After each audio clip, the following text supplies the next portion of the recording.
Hey folks, Sean Noble from Light Beer Dark Money here. Just wanted to shout out to one of our great sponsors, Americans for Prosperity Arizona. They're a great grassroots organization, the best in the nation, frankly, Americans for Prosperity. And here in Arizona, a great group of people who are on the cutting edge of advancing conservative policies. You can go to americansforprosperity.org, click on the state chapters part of the website, and that'll take you right to Americans for Prosperity Arizona, and look at all the different things that they're doing on behalf of Arizona, especially in this election cycle. They're the leaders on a referral, Prop 315. This would be the REINS Act of Arizona, making sure that the legislature has a say in any regulatory schemes that spend more than $500,000. Great policy. Follow them, americansforprosperity.org.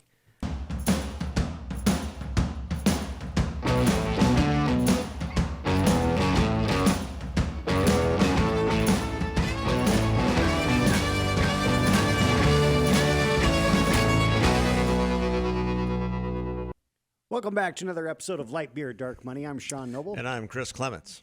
And today we are honored to have our county attorney, Rachel Mitchell. God bless Rachel Mitchell. Yes.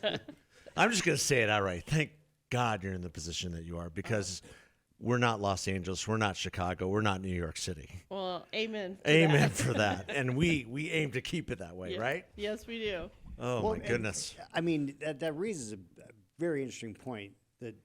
So there have been a lot of races across the country where the DA or the county attorney, whatever kind of the term is in the jurisdiction where you live, here in Maricopa County, it's county attorney, where George Soros and his ilk have been putting a lot of money into trying to defeat Republican candidates as a, attempt to go soft on crime. Right. Or my assumption, right? Or just even independent candidates who believe in law and order. Mm-hmm.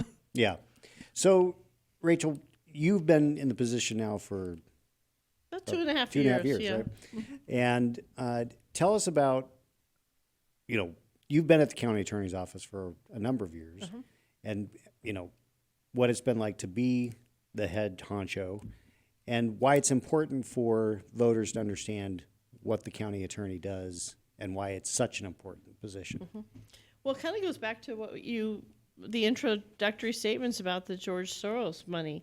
When you look at Los Angeles and you see the rampant crime there, in New York City and Chicago, it's really not about who's in the White House. I mean, that's important, obviously, but it's about two other positions. It's about, number one, city council, because they're responsible for funding and supporting the police and oversight of the police. And it's about the DA or county attorney or whatever that jurisdiction calls them, because what has happened is Soros has backed candidates who just have said, I'm not going to enforce certain laws. I'm not going to enforce if they have a prior getting a harsher sentence. I'm not going to prosecute thefts under a certain amount. I don't believe in bail. Those types of things. And obviously I'm quite the opposite of that. Right. Yeah. In fact, on your website, you say it quite plainly. I do not want to see Maricopa County or Phoenix turn into the hellscape that is Los Angeles. Exactly. And yet George Gascon is headed for a loss. Is that right? 35 points down. Yeah. Wow. Oh, Yeah. wow. He is down by 35 points to an attorney who actually served in the Bush administration. Who's running against him? I'm trying to remember his name. He's running as an independent. You're right. And he's winning Yes. because people are fed up. So the Right. soft on crime approach does not work. Well, I mean, it's sad because I lived in Los Angeles up to years ago and went to school there, and LA was on the upswing in the 2000s, 2010s. It was a renaissance. It was areas were being regentrified and things, and the mayor at that time was making things right, and now it's horrible. You can't go anywhere. Well, if you look at New York back in the 90s and how they were experiencing really high crime, and what they did was what's called the broken windows theory of prosecution or policing, which is you don't let the little things just slide. Yeah. Because then you're going to have big things on your hand. Yeah. And, he's letting little things and big things slide over in Los Angeles. Yeah, that's a big frustration for a lot of the citizens there. Yeah. What's been, I mean, as you've been in the position, what are the things that were the biggest surprise? I mean, you were there, so you knew a lot about it, but what were the surprising things? And then what's been the most gratifying things? Well, you never know when you take over an office every little bit of it, because you're not, I was not part of the executive team. And so when I started, obviously my predecessor had some personal issues. So we started at a deficit of personnel, and that really was something that we had to get under control right away, because you can't go forward with any of your plans if you're not adequately staffed. So we went out and rebranded ourselves to the community, reintroduced ourselves to the community, and said, look, we're here to keep you safe. It's not just a matter of, what you maybe see on TV and Law and Order or something like that. We have prevention programs. We want to be part of the community. We work with victims, and that had a very, very positive response. But I also found out in doing that a lot of people just don't know what the county attorney's office does, period. Right. And when you're like, hey, we're one of the largest prosecution agencies in the country. Yeah. And they don't realize that we're the main prosecutor. It's not the AG, the Attorney General. It's us. Right. So there was a lot of, education that had to go on, too. That's interesting. Yeah, the vastness that is Maricopa County, the great state. And you've done a remarkable job of rebuilding the office and, doing the job of county attorney. What's been the most satisfying part of the job for you? Wow. I think just the turnaround in the public perception, it was killing me because, as you said, I've been there for a number of years. I've actually been there 32 years. Oh, wow.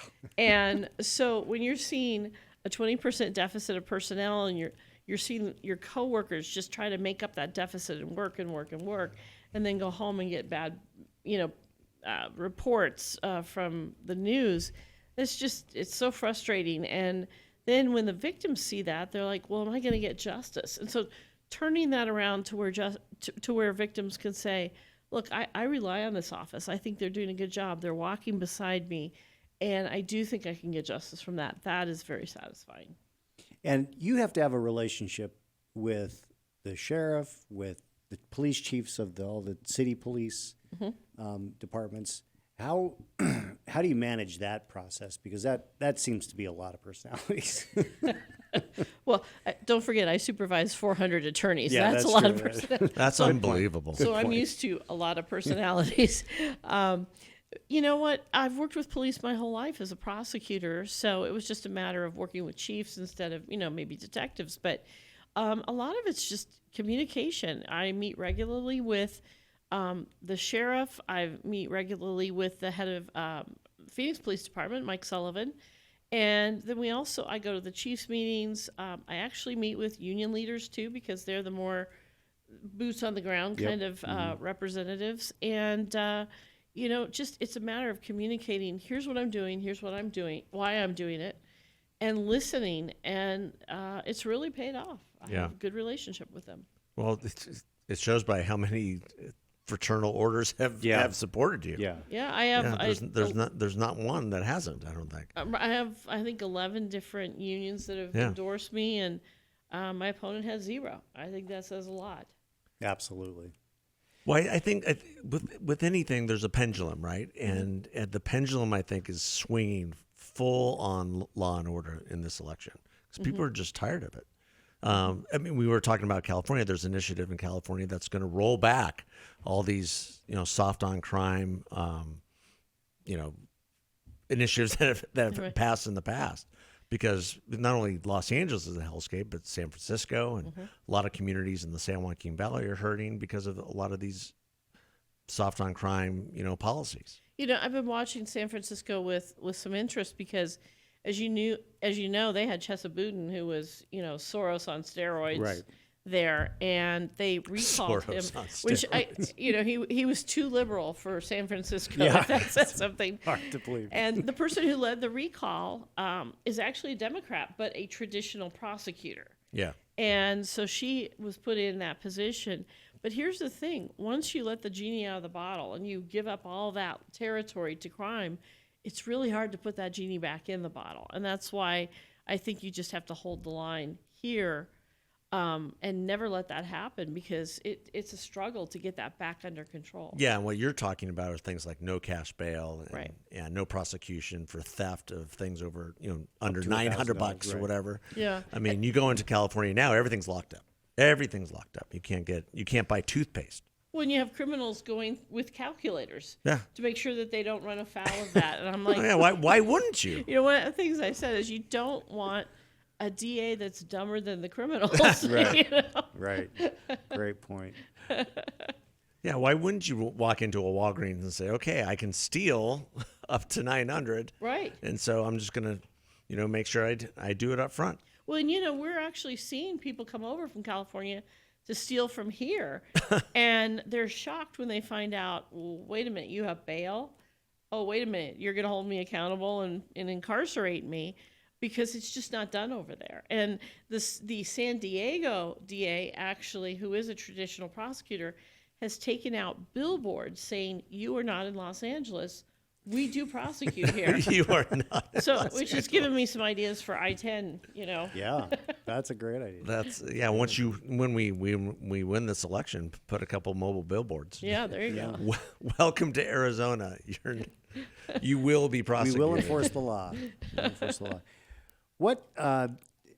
Let's step back for just a second, because I know there are definitely some listeners who are like, oh, this is an interesting conversation, but I don't really get what the county attorney does. So can you walk through just what are the basics? Sure. So pretty much the first 5 or 10 minutes of the news, if you're seeing anything from death penalty cases, homicides, sex assaults, child molesting, car thefts, home burglaries, that is prosecuted by the county attorney's office. It's not prosecuted by the attorney general unless there's a conflict of interest or something.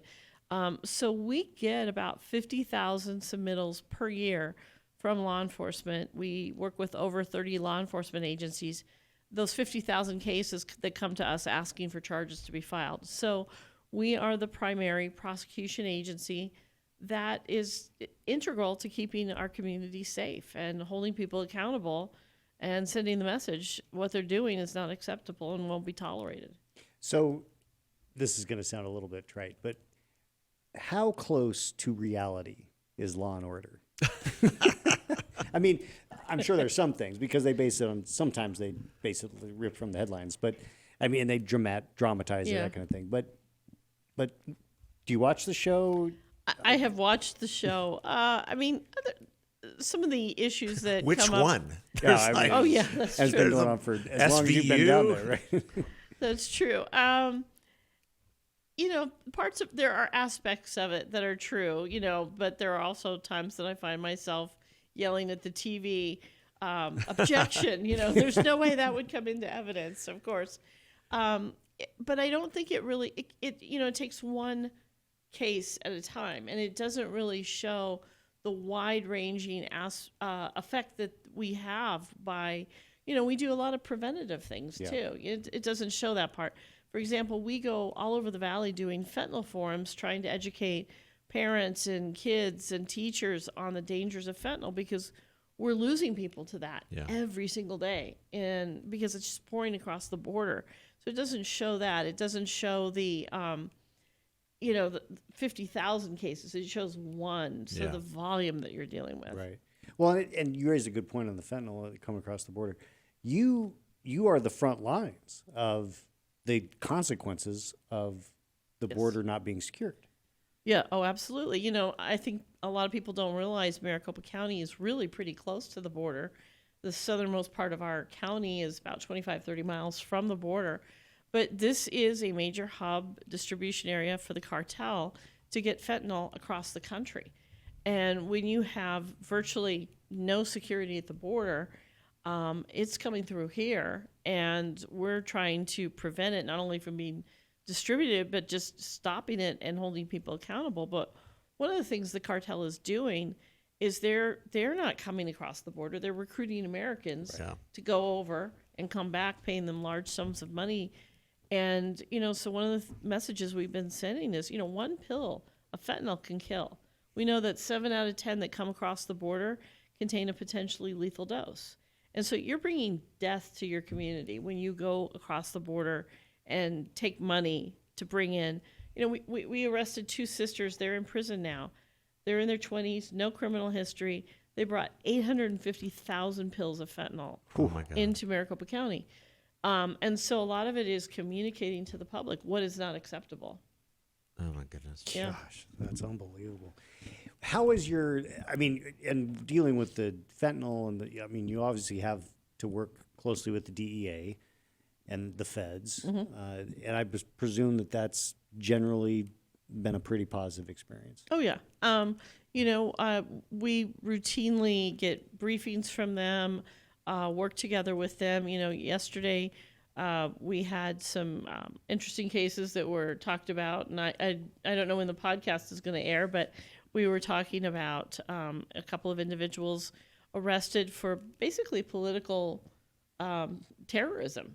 Oh, my. We had one guy that was shooting up the Democratic National Convention headquarters here. And, we had another individual that was putting together an improvised explosive device to target the Pride Parade or festivities. Jeez. And so it's not uncommon for us to work with federal law enforcement and multiple law enforcement agencies across the valley. And we were very successful and have the relationships built there, and it worked. That's really interesting. And yes, we did. I think I saw something about how the guy who shot up the Democrat headquarters had like 250 guns in his house or something. 250,000 rounds of ammunition. And I can't remember the final number on the guns, but it was over 120, I think. Oh my goodness! Wow, that's insane. Yeah. So here's a scenario that I've been thinking through, because the presidential election, in my opinion, right now is definitely a coin toss. And I feel like it could go either way, and either way it goes, it's going to be painful. Are there things that you guys are doing to prepare for the unrest that may happen as a result of one or the other winning? Yeah, and that's different agencies. You have the police agencies working on, protection and keeping security. I know the Board of Supervisors and the county recorder are working with them on that to make sure, that everything is done properly, that the ballots are transmitted as they should be. And then we're also working with them as well. We advise them civilly on election matters, but we also are working with them in terms of making sure that this is a safe election. Going back to the 2 people we talked about yesterday, those are people who are willing to be violent for their political ideology. And so it's critical that we send the message up front. It will not be tolerated. You will be prosecuted, and you're facing a lot of time. Yeah. This is America. We can have a freedom of expression, but we're not going to be violent. That's not political speech. Yeah, but especially when you have every single candidate and every single surrogate here the next 2 weeks. Oh, this is ground zero. Trump's going to be here twice. He's here today, and he's here on Halloween, Thursday. Yeah. with Tucker. So it's nuts. Yeah, and he was here. I think it was just last week. Yeah. Well, he was up in Prescott. Yeah. Well, Rachel, we hope you win. Yeah. Vote for Rachel Mitchell for county attorney. And we're Maricopa just County. really, really happy about the job that you're doing. Thank you. I know it's a daunting job. I don't think when people think about Maricopa County, we joke about it. It really is the state of Maricopa. Yeah. And to have one county prosecutor deal with everything that you deal with in the county, and do so with a great staff and a growing staff, and the county's not getting smaller. Right. And I'm sure the caseload is getting much more complex and much more dire, as you've outlined here today. Yeah, it has. The whole nature of prosecution has changed from when I started. A large part of that is digital evidence. You're dealing with massive quantities of evidence that didn't used to exist. When I started, you weren't dumping cell phones. There I hate to date myself, but there were no cell phones. No more to cell dump. phones, right? You weren't bleaching them either. Yeah, no. And, so you can get terabytes of information that you're going through to put cases together. So it has changed, but it is still, I have a great staff, hardworking attorneys. Nobody's coming there to get rich, but Yeah. they're there to serve. That's why they came. Yeah, that's great. Yeah, I mean, you are the poster child of don't Californicate our Arizona. Yeah, that's for sure. Yeah. Where can people follow you? Both the election and just county attorney stuff. Sure, County Attorney, we have our website, maricopacountyattorney.org, and we've got resources up there that talks about organized retail crime, for example, how not to become a victim, that type of thing. And then on the campaign side, they can go to rachelmitchell.com. Rachel has one L, Mitchell has two L's, and you can see people who have endorsed me, not just police, but, Jan Brewer, Doug Ducey, Fife Symington, many, many people, and learn more about my campaign. Great. Well, you have our endorsement. Absolutely. Thank you. 100%. 100%. You're going to need to send me an 8x10 glossy, and I'll put it up there. That's one thing I do not do. Well, thanks, Rachel, for being here. Yeah, and thanks for all everybody your great listening. work. Thank And you. vote Rachel Mitchell for county attorney. Yeah, and God bless. Thank you. Thanks, everybody.